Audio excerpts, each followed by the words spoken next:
नमस्कार भाई दोस्तों। अब चुनाव का मौसम है तो नेताओं के बारे में बताना भी जरूरी है। अगर टंगना पंगना के बारे में बता सकते हैं तो और लोगों के बारे में बताना जरूरी है। अभी तो पार्टी शुरू हुई है। अगर कोई भाई चिलमबाज चिलगोजा जुड़ा हुआ हो चैनल के ऊपर, क्योंकि इनको काली बहुत आती है, इनको तकलीफ हो जाती है कि झाड़ू के बारे में ये बोल दिया, बीजेपी के बारे में ये बोल दिया या अकालियों के बारे में ये बोल दिया, तो आप लोगों के कानों के पर्दे खोल देंगे। ये भी बता रहे हैं, पर्दे खोल देंगे। हम इन्हीं के बारे में सर्च करते रहते हैं, इन्होंने क्या किया और आगे क्या करने वाले हैं।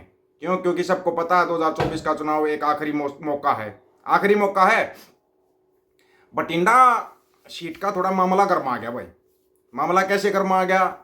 जो सिकंदर सिंह है, सिकंदर सिंह रजा क्या नाम है उसका, उसकी नू नू किसको बोलते हैं वो थोड़ा ना देसी भाषा में बता दें। नू बोले यार छोरे ही घराली ने, थारा समझ में आ जाता कि उसके लड़के की घराली आईएएस ऑफिसर थी। उसने वह नौकरी छोड़कर बीजेपी ज्वाइन कर ली। क्या उसके घरवाले ने भी ज्वाइन कर ली बीजेपी। अब बीजेपी ज्वाइन कर ली तो बठिंडा सीट तो उसको टिकट देगी। लेकिन यहाँ पर असली खेल समझो। असली खेल क्या है? खेल को अभी भी नहीं पकड़ पाए। जैसे ही उसने इस्तीफा दिया, इस्तीफा देकर उसने बीजेपी ज्वाइन कर ली। बीजेपी ज्वाइन की तो सीधी सी बात है, टिकट मिलेगा, टिकट मिलेगा। अब कुछ एक लोग कमेंट कर देंगे उसको वोट कौन देगा, बताएंगे आपको पहले। लेकिन असली खेल को पकड़ो। अगर जब तक असली खेल नहीं पकड़ोगे ना, यहीं पे मार खाते हो। इसलिए आपको बार बार बताते रहेंगे, मार नहीं खाने देंगे। अगर किसी ने ध्यान से सुन लिया और शेयर कर दिया तो। ये जो प्रेमपाल कौर है भाई, ये आईएएस अधिकारी कब लगी थी पता है? जब प्रकाश सिंह बादल का और बीजेपी का गठजोड़ था और इनकी सरकार थी। प्रकाश सिंह बादल की सिफारिश पे इनको आईएएस अधिकारी बनाया गया था।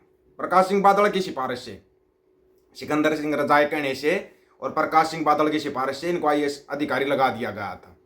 चलो ठीक है, जिसकी सरकार होती है वो ऐसे तो करता ही है। पर्ची खर्ची की सरकार होती है सबकी, तो इन्होंने भी लगा दिया। अगर किसी गरीब के बच्चे को लगाते तो अच्छा होता, कम से कम वो ऐसा खेलता ना खेलता। चलो लगा दिया उसको। लेकिन अब जैसे ही इसने इस्तीफा देकर बीजेपी ज्वाइन की, अब सुखबीर बादल का बयान सामने आया। बोला जो ऐसे अकाली दल को छोड़कर बीजेपी ज्वाइन करता है उसका डीएनए टेस्ट चेक कराओ। डीएनए चेक होना चाहिए उसका। वाह शाबाश। डीएनए चेक कौन करवा रहा है? सुखबीर बादल, जो कि पहले बीजेपी के साथ मिलकर सरकार बना चुका है। उसके बाद अभी भी गठजोड़ करने की कोशिश की और गठजोड़ नहीं हो पाया। लेकिन आपको बता देते इनका अंदर खाते गठजोड़ हो चुका है। अंदर खाते, क्योंकि बठिंडा सीट पर अकाली दल को जिताने के लिए कमजोर प्रत्याशी खड़ा कर रहे हैं। बीजेपी नया प्रत्याशी खड़ा कर रही है ताकि अकाली दल जीत जाए। लेकिन इसके बीच में भगवंत मान का ट्वीट हो रहा है। भगवंत मान वैसे तो आसाम के दौरे पर है, लेकिन ट्वीट बड़ी जल्दी कर देता है वो, क्योंकि उसको दिख रहा है कुर्सी तेरी भी खतरे में है, तो उसको ट्वीट करना ही था। तो उन्होंने प्रेमपाल कौर के लिए ट्वीट कर दिया कि विपा इस्तीफा ना, इस्तीफे के ढंग से देना चाहिए। अभी आपका इस्तीफा मंजूर नहीं हुआ है। कहीं ऐसा ना हो कि जिंदगी भर की कमाई खतरे में पड़ जाए, वापस देनी पड़ जाए। मतलब आईएएस अधिकारी थी, इस्तीफा पंजाब सरकार ने मंजूर नहीं किया है। भाई बहुत बढ़िया भाई। भगवंत मान का ये कमेंट आया तो खिंचगी भाई। प्रकाश सिंह बादल बोल रहा है डीएनए टेस्ट चेक कराओ, भगवंत मान बोल रहा है इसका इस्तीफा मंजूर नहीं हुआ, और उधर से अमित शाह की सरकार ने उसका इस्तीफा मंजूर कर लिया। अगली प्रेमपाल कौर और उसको सिकंदर रजा बोल रहा है कि इसका तो सेंट्रल गवर्नमेंट ने इस्तीफा मंजूर कर लिया। नहीं याद हो तो भगवंत मान बता देते हैं। तूने भी इल्जाम लगाया था कि सेंट्रल गवर्नमेंट मिलके पंजाब के युवाओं को अरेस्ट कर रही है, याद आया? फरवरी का महीना, जो फरवरी मार्च में एपिसोड चलाया था, उसमें सेंटर की मदद ली थी ना। तो इन्होंने भी तो सेंट्रल गवर्नमेंट की मदद ली है। अब क्या करेंगे? अब ये चिलमबाज चिलगोजा करेगा क्या, हमारे को तो पता नहीं है। लेकिन इनकी कहानी फंस चुकी है भाई। और दूसरी बात आपको बता देते हैं कि अंदर खाते गठजोड़ हो चुका है अकालियों का और बीजेपी का। अब किस तरफ जाएगा पंजाब? सबसे बड़ा सवाल यह कि जाएं तो जाएं कहां? जगह तो कोई बची नहीं, कहां जाएं? अकाली दल बीजेपी के साथ मिला हुआ है। झाड़ू का सबको पता है ये बीजेपी की बी टीम थी। अब झाड़ू का जितना प्रयोग करना था उतना प्रयोग कर लिया बीजेपी ने। और बीजेपी की एक सबसे बड़ी खासियत होती है यूज एंड थ्रो। जितना यूज करते उसके बाद थ्रो करते हैं। क्योंकि बीजेपी का तो नारा कांग्रेस मुक्त भारत, कांग्रेस मुक्त भारत है ना। वो कांग्रेस मुक्त भारत नहीं है, सभी पार्टियों मुक्त भारत होगा। फिर कोई पार्टी नहीं होगी तो चुनाव कौन लड़ेगा? सबसे बड़ा विपक्षी दल बना दिया आम आदमी पार्टी को। उसके बाद मारा एक ही झटके में सफाया कर दिया, एक झटके में सफाया कर दिया। ये है इनकी चाल। जो अंग्रेज चाल खेलते थे ना, वो गोरे अंग्रेज थे। अब काले अंग्रेज कैसी चाल खेलते हैं? ये यूज करते हैं, थ्रो कर देते हैं, खास करके लोकल क्षेत्रीय पार्टियों को। इतिहास उठा लो किसी भी सूबे का, हरियाणा का इतिहास उठा लो, पंजाब का उठा लो, उत्तर प्रदेश का उठा लो, राजस्थान का उठा लो, किसी भी सूबे का इतिहास उठाकर देख लो, सारी क्षेत्रीय पार्टियों को यूज किया और थरो कर दिया। और ऐसा थरो किया, ना घर के ना घाट के, वही सब तो चला हुआ है और वो सब आपके सामने है। आम आदमी पार्टी की आज के टाइम पर हालत क्या है? आगे कुआ पीछे खाई, वो किसी तरफ नहीं जा पा रहे। अब वो बोल रहे हैं दिल्ली में राष्ट्रपति शासन लागू होगा, ये होगा वो होगा। अरे भाई पहले तुम लोग तो चिल्लाते थे ना, चिल्लाते थे तो दम रखो। दम इनके पास है नहीं, क्योंकि अगर कुछ किया है तो भुगतना तो पड़ेगा, भुगतना पड़ेगा। अब भगवंत मान आसाम में बैठा बैठा ट्वीट कर रहा है, तो भगवंत मान से भी एक मशवरा है यार, भाई मुख्यमंत्री है सूबे का, सलाह देना अपना काम है, मानना ना मानना उनका काम है। आसाम गए गवाए एक बार डिब्रूगढ़ जेल की तरफ जाया हो, और यहाँ आने के बाद आपकी एप्लीकेशन मंजूर होगी है तिहाड़ जेल में केजरीवाल से मिलने की। एप्लीकेशन मंजूर होगी है, 15 तारीख को तिहाड़ जेल में केजरीवाल से मिलने जाएंगे भगवंत मान, उनकी एप्लीकेशन मंजूर होगी है। तो अगर तिहाड़ जेल में जा रहे हो तो जत्थेदार भाई जगतार सिंह हवारा से भी मिलके आ जाना, मिल आना एक बार।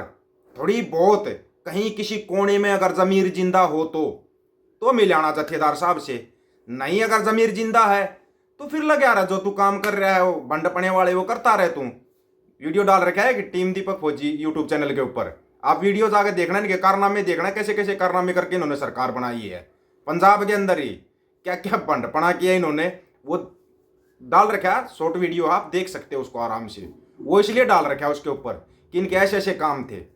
और अब बात आती है कि आप ये गाने बजाने वाले क्रिकेटर, फिल्म अभिनेता, इनको वोट देने जाते हुए आपके कहीं काम आते हैं?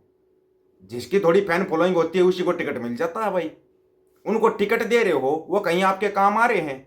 नहीं तो आप देख लो, एक और है गाने वाला जो हर बार MP बन जाता है, कहीं आज तक उसको बोलते देखा? बोलेगा कहाँ से बेचारा, 4-5 क्लास पास है, वैसे बाकी अंगूठा टेक है, लेकिन क्या करे, फैन फॉलोइंग थी, वो हर बार बन जाता है। वो कहीं बोलता पंजाब के हकों के लिए, लेकिन पंजाब में हर बार मंत्री बन जाता है, वो हर बार चुना जाता है, हर बार, लेकिन बोलता कभी नहीं। बोलेगा कहाँ से, उसको कुछ पता ही नहीं बेचारे को, ना वो सोशल मीडिया पर रहता, वो तो बस गाना गाना जानता है, अच्छे खाड़े लगाता था, गाने गाता था, अच्छी फैन फॉलोइंग होगी, उसको चुन दिया।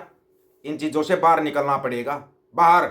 ये क्रिकेटर, अभिनेता, नेता, भांडे, इनसे दूर हो जाओ, जितना जल्दी दूर हो जाओगे। जो पढ़े लिखे लोग हैं उनको आप चुनते नहीं हो, चुनते तो ऐसे को है जो चुटकुले सुनाते रहे, जो गाने गाते रहे, उनको चुनोगे तो भाई ऐसा ही भला होगा। पढ़े लिखे लोगों को आप चुनोगे नहीं, चुनोगे नहीं तो भाई इनको चुनते रहो और इनसे अपने आप को ढूंढते रहो, ये आपको ढूंढते रहेंगे, आप इनको चुनते रहोगे।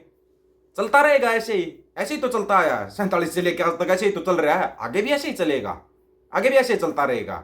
ये नोटंकी करते हैं बड़े लेवल पर, लेकिन इनकी नोटंकी ये है, नोटंकी इनके सामने आ जाती है। इन नोटंकियों को समझो, ये डायलॉगबाजी है ना बहुत, इनसे ज्यादा कर सकते हैं जितनी डायलॉगबाजी है। चिलम गोजे चिलगोचो, ये चिलमबाज चिलगोजे है ना, जितनी नोटंकी इनका पापा करता, जो डायलॉग मारता, उससे 100 गुना ज्यादा डायलॉग जानते हैं। उसको तो समझ में भी ना आवे, इसे डायलॉग मार देंगे, देखता रह जाएगा, ऊपर का सांस ऊपर और नीचा नीचा, टेलीप्रॉम्प्टर फेल, और वो काम टाटा बाय बाय फिनिश हो जाता है फिर उसका। दोस्तों इसके बारे में आपकी क्या राय है? अपनी राय जरूर रखना दोस्तों, आपकी राय अहमियत रखती है, अपनी राय रखना। और वीडियो को शेयर करने ना करना वो आप देख लेना। सभी साथियों को राम राम, नमस्कार, आदाब, सत श्री अकाल। वीडियो को ज्यादा से ज्यादा शेयर, चैनल को सब्सक्राइब और बेल आइकन को जरूर दबाना दोस्तों। ऑफिशियल दीपक फौजी यूट्यूब चैनल, बात हक और सच की करेंगे, हक सच की बात हम करेंगे। वीडियो को शेयर करने की जिम्मेवारी आप लोगों की। गज के आखो, वाहिगुरु जी का खालसा, वाहिगुरु जी की फतेह।